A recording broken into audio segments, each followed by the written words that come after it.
That was a tough game. I mean, you got to give Tennessee a lot of credit. Playing without two starters, I thought they gave us everything we could handle. I told our guys, going in the game that been in these situations before where, a team's down a guy or two and everybody picks it up. That's what happened, today. I thought, you look at them, Olivier for them was really good.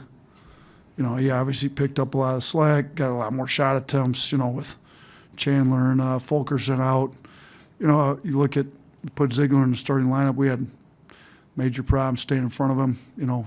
Guards, Cornelly ended up in foul trouble, not totally due to that, but, and Ziegler did a good job, shot 7-8 at the free throw line. It's one of those games where we struggled to make shots, a lot of that due to Tennessee's defense.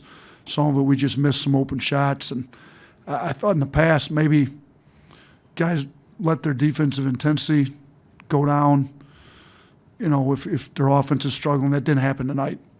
Shaq was 1 for 9 before he hit that last three. I just told him just hang in there. He's going to make one. He had that tough drive. He hit the last three. I thought his defensive intensity never waned, even though he struggled on offense. I thought J.D. Davidson had a chance to really let his defense take a hit because he struggled on offense. He had 5 turnovers in the first half. That never happened. He just kept playing hard, played through the turnovers, gave us what we needed on defense. Quinterly is 1 for 7 from 3, and I thought that was his best defensive game he's played.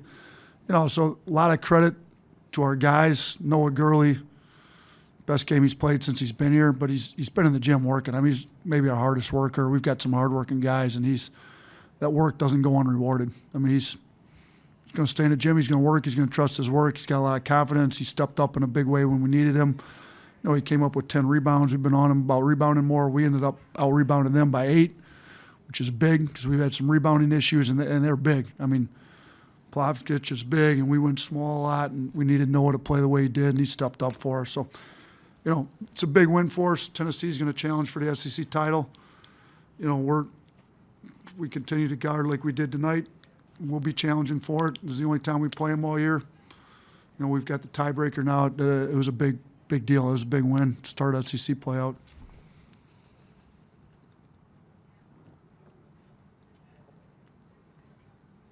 Coach, what did you say to Noah after the game, after seeing his work pay off the way it did tonight?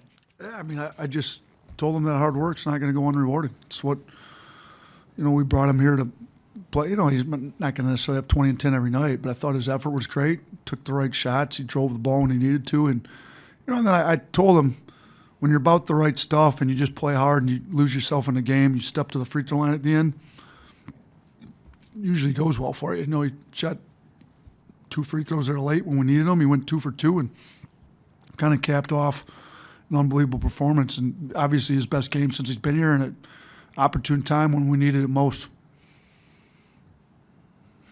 Coach, what can you say about the non-conference schedule that y'all have played and how it prepared you tonight in the victory? You know what? I think playing tough teams, and Quinterly brought it up after the game. We've been asking guys to step up as leaders, and I thought it was a great point he made. The last time we had a big win like this, Gonzaga, Houston, we had a drop-off after it. We beat Houston in a tight game here. The next 3 games, we didn't play well. Memphis lost.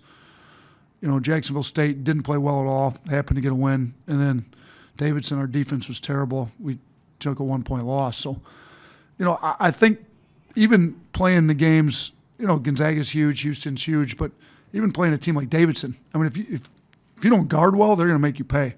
So it was, it was the point where we, coming off a loss to Davidson, if we'd have played a inferior team that, a lot of teams at this level would try to play going into Christmas, get a guaranteed win, and your mistakes don't get exposed nearly like they do against a team like Davidson, and I don't think you can get you guys as locked in as focused as we need to be, and our guys were locked in tonight. Now, we had some transition defense issues in the first half. After we got that cleared up, and I thought in the half court our guys were really locked in the majority of the night. So I'm always going to be a proponent of playing tougher teams.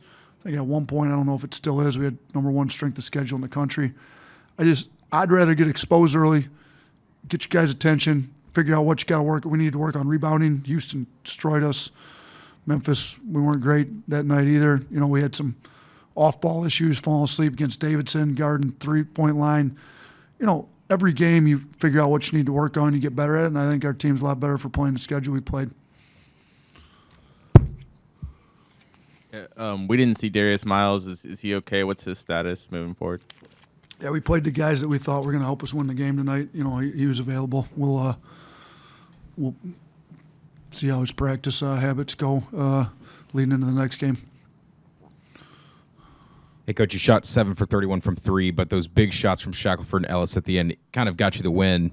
You know, what does it say about the resilience of your players to keep shooting even when they're not going down at Yeah, first? we told them. I mean, listen, I thought guys were passing up open shots. If you're a shooter, I really don't care if you're 0 for 7, 0 for 10. Like, you have to take open shots. So we told them, you know, that under 8 media timeout and the under 4, told them the same thing. Like, do not pass up an open shot. If you get an open 3, you're taking it.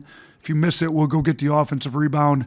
Thought our guys played really hard on the glass. We kind of pulled away from them on the glass in the last 6 minutes of that game. You know, in the last 6 minutes, we went on a 16-5 run to close the game out. I do think our pace of play got to them a little bit. You know, they were tired. You go back to the beginning of the game, the under 16 media timeout didn't happen.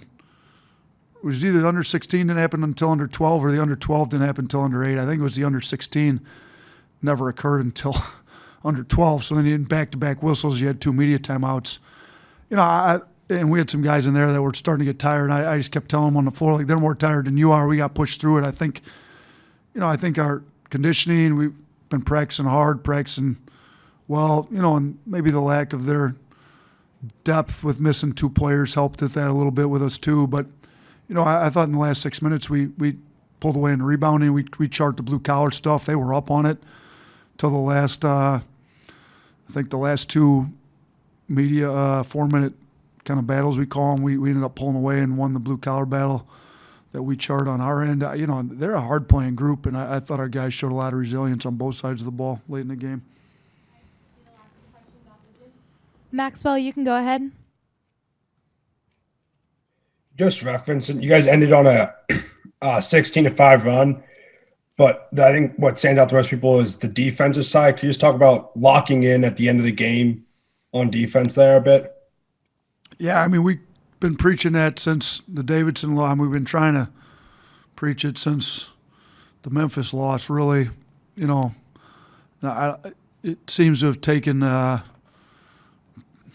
didn't fall on deaf ears after Christmas, after the Davidson loss, if I can say it that way. I think our guys understand that the only way we can compete for an SEC championship, and it was great winning it last year, is if we're going to guard every single possession for the entire 40 minutes.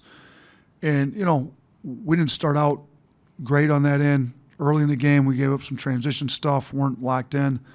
I think they realized, and at halftime, we made the point, like, you guys have no idea. Some of you that haven't been in these games have no idea how hard you have to play on every possession on the defensive end to win these games. I mean, they're brutal. It's a war. I mean, I'm exhausted. I didn't even play in a game. So I think, you know, Shackelford's been in a lot of these wars. Cornely was in a lot last year. Keon Ellis was in a lot last year.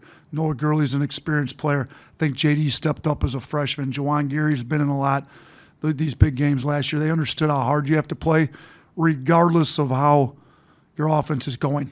And if we had let our offense dictate our defensive effort like I think we had earlier in the year, we would not have won this game. But Shackelford, Quinterly struggled on offense. J.D. Davidson turned the ball over a lot. Like, I don't think they never let it affect their effort on defense. That's why we won the game tonight. Drew, you can go ahead. Coach Oates, I wanted to ask you about you and the staff. I know over a month ago, this season got underway, even after the Louisiana exhibition, Noah was struggling, and you talked about you expecting to start making shots and fitting into this offense. How has the process gone with you and the staff, getting him more and more comfortable with this new group and playing much better now? And then second part of the question, this is from this game specifically, with J.D. Davidson. He was really turnover prone early. How did you guys settle him down at halftime? And I thought he was a lot better in the second half. Yeah, I mean, sometimes you make too big a point out of it. Exasperates the problem. I mean, He had a couple early. We let him play through it. And a few more. And I just said, he brought him out, just settle down. You're not going to keep turning it over. We take care of the ball. We'll be all right. You know, he's a pretty mentally tough kid. I mean, he's, if you guys have all watched him play in high school, he had big shots in high school. I was surprised he didn't go 2 for 2 when he got fouled late. To me, he's a clutch player that's got a lot of confidence. You know, I expect him to go 2 for 2 at the line when he's fouled late in games. He's made big shots his whole life. So I think, the turnovers, some of them, you just need to settle down, get into the flow of the game. It's one of those deals where, like, if you all of a sudden start pulling them out after every turnover, that doesn't work. You don't want guys playing looking at the bench. We want them playing confident, attacking. That's the only way he's going to be good. So he doesn't usually have a big issue with the turnovers. I don't think he's going to have major issue moving forward. It's one of those deals, and I didn't make a huge deal of it. Just mentioned it. Like, we got to quit turning the ball over, keep playing hard on defense, keep being aggressive. Can't let it take away our aggressiveness, and I thought he did a good job with that. All right, thanks. Hope you guys had a Merry Christmas. Appreciate it. I'll say this, too, before I end. The crowd was unbelievable tonight. Like, to have a tornado watch, warning, whatever it was, I thought the student section was great. It's great to have students showing up when there's not class in session. I thought the whole crowd was unbelievable. So thanks to everybody that showed up tonight. It was huge for us. Talking a little trash on the field? Yeah, we get it. Trashing the state with litter? That's terrible. Keep it clean. Keep Alabama beautiful.